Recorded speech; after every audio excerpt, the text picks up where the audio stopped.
I'm a 911 operator. I work the graveyard shift, 11 p.m. to 7 a.m. You hear a lot of things in this job. A lot of pain, a lot of fear, a lot of just weirdness. But usually, there's an explanation. Usually, it fits into a box, however grim that box might be. This one doesn't fit in any box I know. And it's been eating at me for weeks. I need to get it out. I've changed some minor details to protect privacy, but the core of it, the part that keeps me up when I finally get home, that's all here. It was a Tuesday, or technically Wednesday morning, around 2:30 a.m. The witching hour, some call it. For us, it's usually just the quiet before the post-bar closing storm, or the time when the truly desperate calls come in. The air in the dispatch center was stale, smelling faintly of lukewarm coffee and the ozone hum of too many electronics. My screen glowed with the CAD, computer-aided dispatch system, mostly green, all quiet. I was idly tracing the condensation ring my water bottle left on the desk, trying to stay alert. Then a call dropped into my queue. Standard ring. I clicked to answer. 911, what is the address of your emergency? Standard opening. My voice was calm, practiced. The other end was quiet for a beat, just a ragged, shallow breath. Then a woman's voice, tight and trembling. I don't know if this is an emergency. I think I'm going crazy. Not an uncommon start, especially at this hour. Loneliness, paranoia, sometimes undiagnosed mental health issues. Okay, ma'am, can you tell me what's happening? And I still need your address so I know where you are. Yes, of course, it's 1427 Hawthorne Lane. Her voice was thin. My name is... Well, that doesn't matter right now, does it? I typed the address into the system. Popped up clean. Residential. Okay, 1427 Hawthorne Lane. Got it. Tell me what's going on, ma'am. There's someone in my wardrobe. My internal check-a-box system clicked. Possible home invasion. Or again, paranoia. Someone in your wardrobe? Are you sure? Have you seen them? No, not seen. Heard. She took a shaky breath. It started about an hour ago. A knocking sound. From inside my bedroom wardrobe. A knocking sound? I prompted, keeping my tone even. Could it be pipes? An animal in the walls? The usual rationalizations. No, it's not like that. It's deliberate, like someone tapping to get out. I thought I was dreaming, or just hearing things. You know, old house sounds. But it kept happening. Tap, tap, tap, tap. She mimicked it, and even through the phone line, the distinct rhythm was unsettling. Are you alone in the house, ma'am? Yes, completely alone. My husband, he passed away last year. Her voice hitched a little on that. I made a mental note. Grief can do strange things to the mind. I'm very sorry for your loss, ma'am, I said, genuinely. This knocking, did you try to investigate it? I was too scared at first. I just lay in bed pulling the covers up, but it wouldn't stop.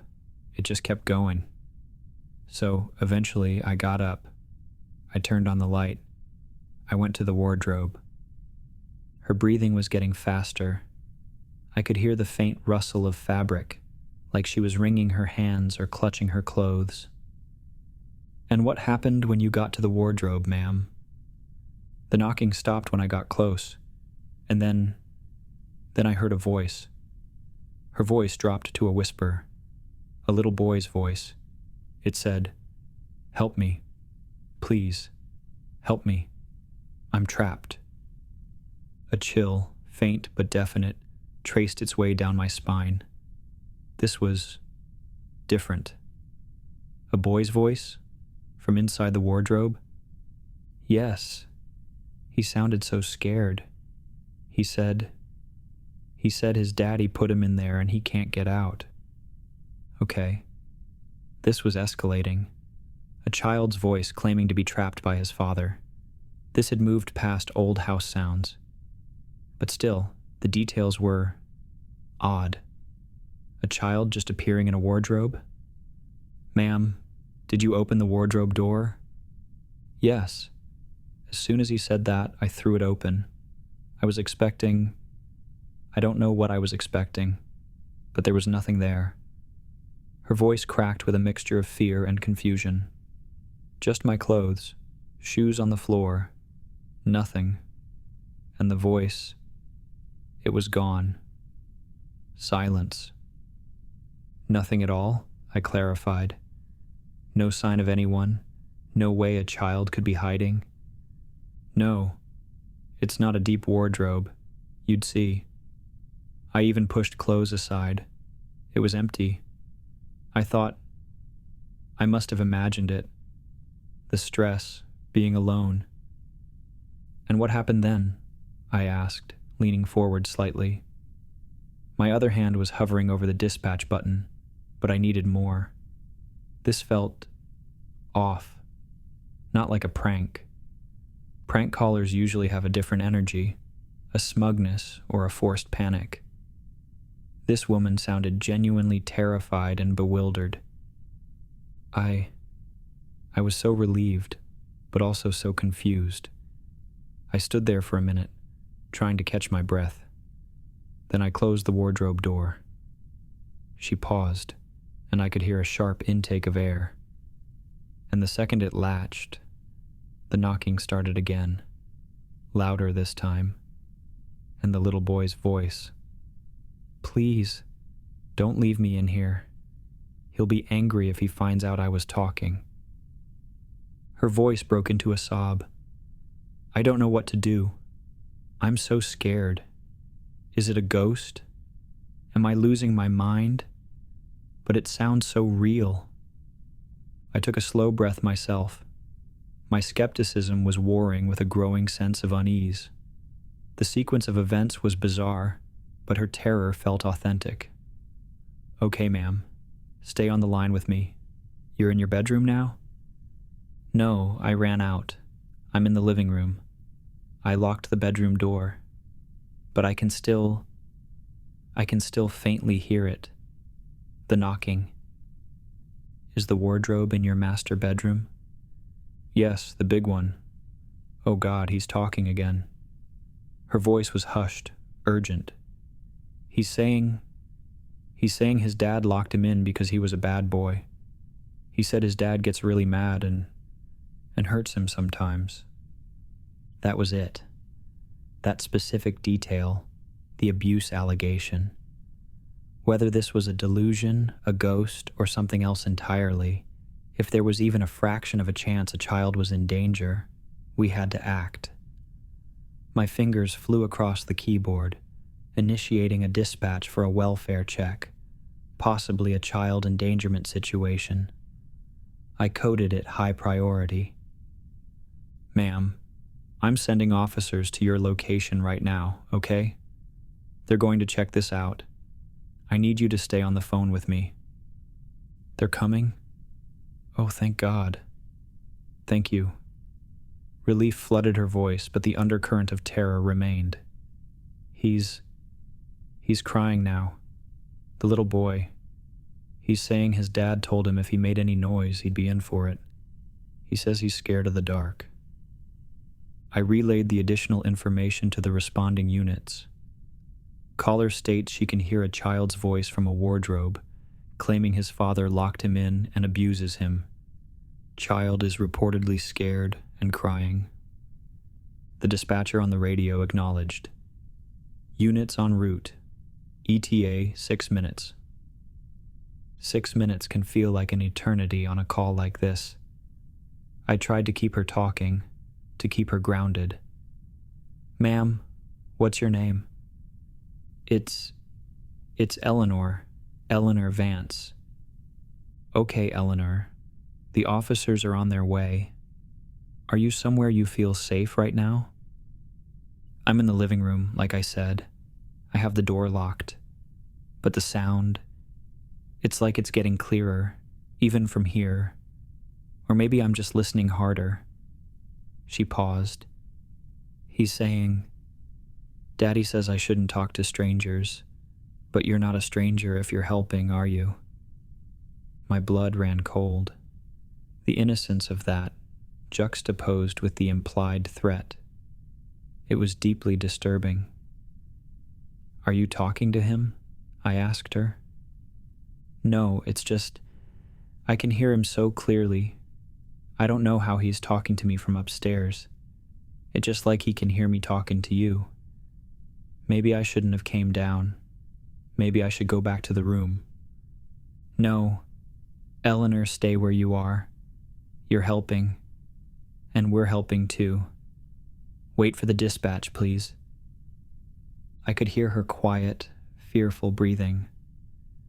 I focused on the CAD screen, watching the little car icons representing the patrol units crawl across the map towards Hawthorne Lane.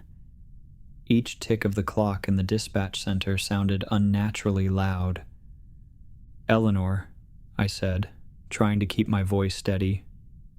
When the officers arrive, they'll knock. Let them know it's you, okay? Yes, I will. She was quiet for a moment, then, he's saying thank you. The little boy. He says he hopes they come soon because it's hard to breathe in here. Hard to breathe. My stomach clenched. That detail was chillingly specific. Ventilation in a closed wardrobe wouldn't be great. They're almost there, Eleanor. Just a couple more minutes. Unit 214, show us on scene at 1427 Hawthorne. The voice of Officer Miller crackled through my headset. Copy that. 214. Caller is Eleanor Vance. Should be expecting you. She's in the living room. Reports hearing a child in a wardrobe in the master bedroom. 10-4 Central. I relayed this to Eleanor. They're there, Eleanor. They're at your door. Oh, thank heavens. I heard a faint shuffling sound, as if she was getting up. Then nothing for a few seconds. I expected to hear her talking to the officers, the sound of a door opening. Instead, Officer Miller's voice came back on the radio, sounding puzzled. Central, we have a male subject at the door. Advises he's the homeowner. My brow furrowed. A male subject? Ask him if Eleanor Vance is present, or if there's any female resident.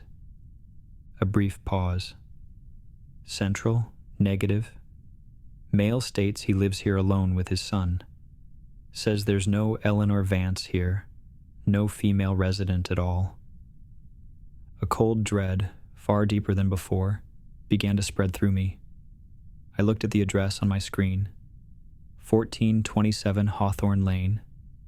Confirmed. Eleanor? I said into the phone. Eleanor, are you there? The officers are saying a man answered the door. They say there's no woman there. Her voice came back, faint and laced with utter confusion. What? No. That's impossible. I'm here. This is my house. I'm looking out the living room window. I can see the patrol car. Unit 214, I said, my voice tight. Caller on the line insists she is inside the residence, states she can see your vehicle. This was getting stranger by the second. Central, the male subject is adamant. He's looking pretty confused himself, says no one else should be here. Miller sounded wary. Says his name is Arthur Collins. He's got ID. Eleanor, I pressed. What does this man look like? The one at the door? I can't see him clearly from here. Just his shape. Her voice was trembling violently now. But this is my house. I've lived here for 20 years. My husband, Robert, we bought it together. 214. The caller's name is Eleanor Vance. She says her late husband was Robert. Does the name Vance mean anything to Mr. Collins? I waited, listening to the silence on Eleanor's end, then Miller's response. Central, Mr. Collins says he bought this house 3 years ago, from an estate sale. Previous owner was deceased, a Robert Vance. My heart hammered against my ribs. Estate sale. Previous owner deceased. Robert Vance. That meant Eleanor Vance. Eleanor? I said softly. The officer said Mr. Collins bought the house 3 years ago from the estate of a Robert Vance. Eleanor, your husband's name was Robert, you said. There was a long, drawn-out silence on her end. Just the sound of her breathing, growing more ragged, more panicked. It sounded like she was hyperventilating. Eleanor, can you hear me? Then a choked sound. No, that can't be right. Robert, he passed last year. Not 3 years ago. I was with him. Her voice was dissolving into confusion and fear. This is my home. This was spiraling out of my control, out of any recognizable scenario. But the child was still the priority. Unit 214, I said, pushing down my own disorientation. Regardless of the caller's status, the initial report was a child trapped in a wardrobe, possibly abused. Mr. Collins states he has a son. You need to verify the welfare of that child. 10-4 Central. Mr. Collins confirms he has a 7-year-old son, says his name is Leo, says he's asleep upstairs. Ask him if you can see the boy, just to confirm he's okay, given the nature of the call we received. There was a pause. I could hear Miller talking to Collins, muffled. Then Miller came back on. Central, subject is refusing. Says the boy is fine, doesn't want him woken up. He's getting a bit agitated. Eleanor, I whispered into my phone. Are you still there? A faint, broken sound, like a gasp. I don't understand what's happening. 214, reiterate that due to the specifics of the call, we need to see the child. It's a welfare check. My training kicked in. We had cause. More muffled conversation, then Miller's voice, sharper now. Central, subject is becoming uncooperative, denying access. He's raising his voice. Then, a sudden change in his tone. Hold on. Central, did you hear that? Hear what, 214? A sound, from upstairs. Faint, like a cry, or a thump. My gut twisted. Eleanor, I said quickly, the wardrobe you heard the knocking from, which room is it in? The master bedroom, she whispered. Upstairs, at the end of the hall. 214. The original report specified the master bedroom wardrobe upstairs. Did you hear the sound from that direction? Affirmative, Central. Definitely from upstairs. Subject is now trying to block the doorway. Partner is moving to restrain. The line with Eleanor was still open. I could hear her ragged, panicked gasps. It was like listening to someone drowning. Then chaos erupted on the radio, shouting, "Sir, step aside. Police, don't resist." Sounds of a struggle. My own pulse was roaring in my ears. I gripped the phone tighter. Central, we're making entry to check on the child. Officer Miller's voice, strained. Subject is non-compliant. I heard footsteps pounding on the radio feed, officers moving quickly. Upstairs. Check the bedrooms. Eleanor was making soft, whimpering sounds now. They're in my house, but they can't see me. Robert. What's happening to me, Robert? 214, status, I demanded. Checking rooms. Master bedroom at the end of the hall. Doors closed. A pause, then. It's locked. Eleanor, was your bedroom door locked when you left it? Yes, I locked it, she stammered. 214, caller states she locked that door. Okay, Central, we're announcing, then forcing if no response. I heard them call out, Police! Occupant, open the door. Silence. Then a thud, another, the sound of a door splintering. We're in, Miller shouted. Wardrobe, it's closed. Oh God. Central, we found him. Child in the wardrobe. He's alive. Conscious but terrified. Small boy, matches the description. A wave of dizzying relief washed over me, so strong it almost buckled me. He was real. The boy was real. They got to him. Arthur Collins was now in deep, deep trouble. But then the other part of it crashed back in. Eleanor. Eleanor? I said, my voice hoarse. They found him. The little boy, Leo. He's safe. They have him. Her response was a broken whisper, almost inaudible. Leo. His name is Leo. He was real. Yes, Eleanor, he was real. But the officers, they still don't see you. Mr. Collins says you're not there. Eleanor, where are you in the house right now? A long, shaky sigh. I was in the living room, by the window. But when they came in, they walked right past me, right through where I was standing. Her voice was filled with a dawning, unutterable horror. They didn't see me. He didn't see me. Eleanor, I didn't know what to say. What could I possibly say?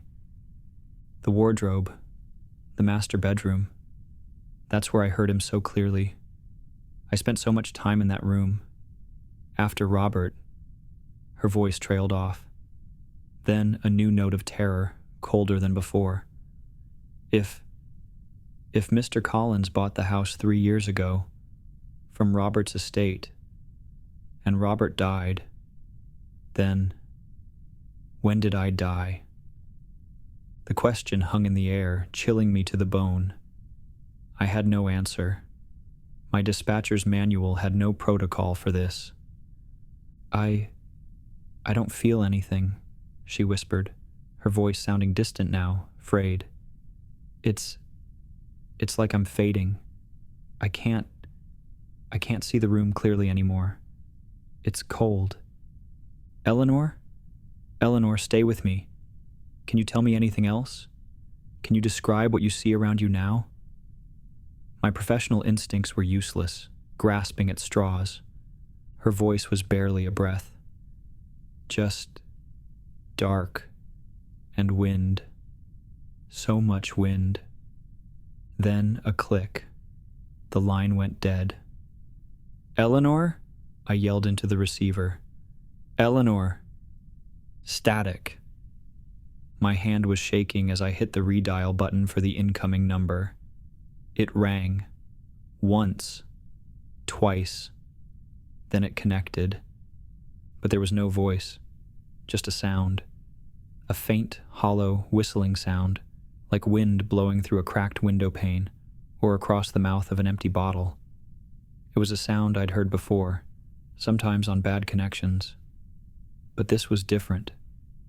This felt empty, desolate. I listened for a full minute, my heart pounding, a cold sweat on my brow. The sound didn't change, just that soft, sighing wind. I hung up.